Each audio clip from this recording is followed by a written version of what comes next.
सो इमरान भाई, आपकी बातें वेरी फैसिनेटिंग, बहुत इंटरेस्टिंग लग रही हैं। हम इंटरनली अपने ऊपर फोकस करेंगे। मैं चाहता हूँ लोग कैसे फोकस करें, जी कैसे हैंड राइटिंग के बारे में, मतलब और कैसे वो अपने आप के बारे में जान सकते हैं। कुछ पैरामीटर्स जो हमने बात करे थे, जी ऐसा कुछ हमारे जो व्यूअर्स हैं उनको आप क्या बता सकते हो जो उनके लिए वैल्यू एडिंग होगा इस चीज़ से रिलेटेड? और अमेजिंग।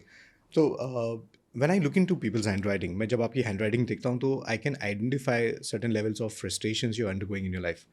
तो let me define what is a frustration, हाँ, because I don't want to say any word which you will understand the way you want to understand. हाँ, See, frustration is basically a thought process where you're constantly thinking about it. You're constantly thinking about it. For example, even though you're watching a movie and having fun, having a laughter, but deep down in your brain, there's something which is telling you that this area of your life is not working. So when I look into people's handwriting, जब आपकी मैं handwriting देखूंगा ना, मुझे 3 चीज़ें ऐसी हैं जो आपको फ्रस्ट्रेशन कॉज कर सकती हैं. एक है आपकी रिलेशनशिप को लेकर, and this is something which is constantly bothering you and you're thinking about it ongoingly. So even if somebody is sitting and watching this podcast, there is something which I said, और आप अपने बारे में, अपने relationship के बारे में आप सोचने लग गया, because that's something which is constantly bothering you is frustration. And one area which actually makes you feel frustrated is relationship, because it's not working the way you want it to work, or you have certain expectations which is not matching as a person who wants to be in a relationship or is already in a relationship. दूसरी चीज़ ये है जो आपकी health के एतबार से है. लोग हेल्थ को लेके फ्रस्ट्रेटेड होते हैं, नॉट बिकॉज कि उनको ये प्रॉब्लम हो गया. ये होता है कि कभी कभार acceptance is the biggest thing. कि किसी को नई डायबिटीज़ मालूम हो गई, कि they got newly introduce to the diabetes, he is frustrated that how did it happen to me. So acceptance नहीं होता है और उसकी वजह से भी फ्रस्ट्रेशन हो जाता है. सो कभी कभार डॉक्टर्स का यही कहना होता है कि मैं डिसीज़ को ट्रीट कर लूँगा, लेकिन आप जिस तरीके से डिसीज़ को हैंडल कर रहे हैं ये आपको सीखना है. Because many of us either we fight too hard और we don't fight at all. For example, my mom is a diabetic. She is been diabetic for about 35 years of her life right now. अच्छा, So every time I go to the doctor for her regular check, more than my mom, the doctor is talking to me.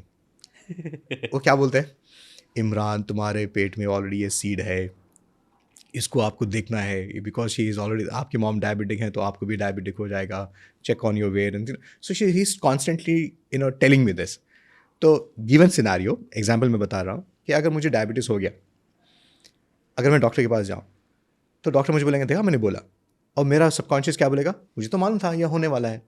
तो मेरी fight towards that disease has already finished, because you I was waiting for it to happen, and the moment it happen I accepted because it was supposed to happen.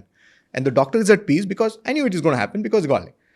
But the moment you lose the fight, you start managing the disease rather than treating the disease.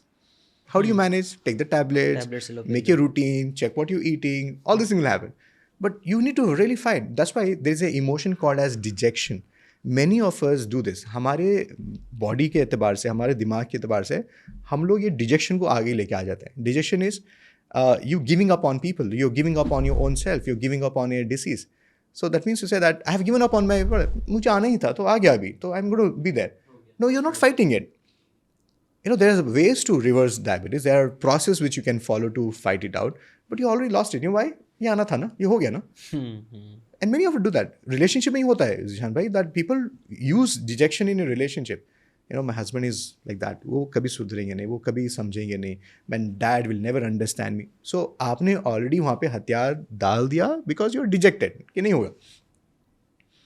तो और फिर वो एक self fulfilling prophecy भी बन हाँ, जाती है. अगर आपके पापा जो भी आपके लिए करेंगे ना, it will not make any difference because you already, like, he's like that. You've given up on him. And we do this subconsciously. हम लोग ये डिजेक्शन अप्लाई कर देते हैं हेल्थ के एतबार से, सक्सेस के एतबार से, एंड यू वंडर क्यों नहीं हो रहा है यार, मैं इतनी मेहनत कर रहा हूँ क्यों नहीं हो रहा, बिकॉज सबकॉन्शियसली. एंड मैं आपको यही बताता हूँ कि 128 चीज़ मैं आपको बता रहा हूँ, ये क्या चीज़ें हैं, ये आपके माइंड के बारे में, ये कोई फिजिकल चीज़ नहीं है. And why mind is so important and everybody is talking about. क्यों मैं इतना बता रहा हूँ कि माइंड माइंड माइंड, बिकॉज दुनिया में हर चीज़ 2 तरीके से होती है. पहले आपके माइंड में होती है, देन रियलिटी में होती है. और हम लोग पहली बार माइंड में ही हार मान जाते हैं, यार मेरे से नहीं होगा, ये हमारे लिए नहीं है, ये मेरे लिए नहीं है, ये सब किस्मत वालों के साथ होता है, या यार ये मेरी किस्मत में नहीं था. सो कैन यू से you already lost it. it's like doing this podcast with the belief that देखते हैं तो ठीक है वरना कोई बात नहीं. Can you see that? Then why do it at all? Why do it at all?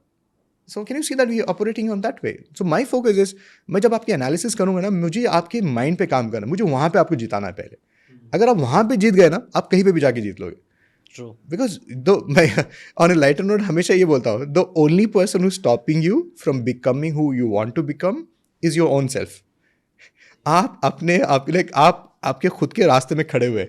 कभी कभार आपको सिर्फ ये बोला है भाई थोड़ा साइड में आ जा आगे बढ़ लेते हैं. तो आप खड़े हुए.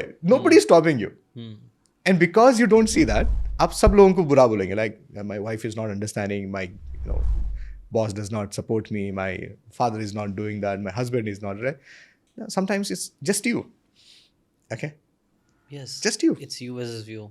ये रिसेंटली मैंने भी यही चीज़ के मैंने लिख के रखा था. मैं कई बार ऐसे आइडियाज आते रहते तो लिखता रहता हूँ. तो I'm glad you're writing, huh? हाँ तो आई राइट आजकल राइटिंग. अगर आपको ये बातें काम की लगी होगी तो do check out the full podcast यार. जाके देखो, डिटेल में चीज़ों को समझो, तो आप ज़्यादा अच्छे से समझ में आएगा, ज़्यादा अच्छे से आप अपनी ज़िंदगी में चीज़ें अप्लाई कर पाओगे. Thanks so much and subscribe this channel.